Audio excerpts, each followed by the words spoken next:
Ndani ya kipindi cha miaka minne, TARURA ndani ya wilaya ya Iramba imepokea bilioni 18 hivi, sawa na ongezeko la bajeti la karibu mara 7 kwa bajeti za kawaida kwa miaka ya nyuma. Fedha hizo zimetumika kuleta mabadiliko makubwa sana kwenye mtandao wa barabara ndani ya wilaya ya Iramba. Tumeweza kufungua barabara jumla ya kilomita 216.68 na pia tumeweza kujenga makaravati makubwa 27, daraja moja.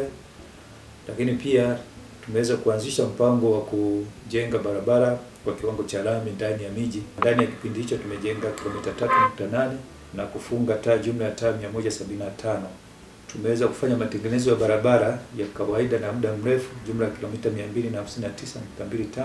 Pia tumejenga mifereji jumla ya mita 3535 kwa ajili ya mifereji kwa ajili ya maji ya mvua.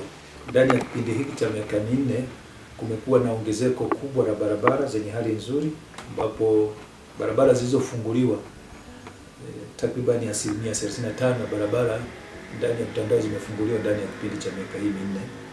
Lakini pia madaraja na makaravati yaliyopo 80% yamejengwa ndani ya kipindi cha miaka hii minne, na hali ya barabara imeimarika zaidi kuwa nzuri kiasi kwamba barabara sasa zinapitika kipindi chote cha mwaka, tofauti na kipindi kile ambacho almost kwa jumla tu 50% ya barabara zilikuwa zinapitika. Kwa hiyo kuna mafanikio makubwa sana kwenye sekta ya barabara ndani ya kipindi cha miaka hii minne kwa wilaya ya Iramba.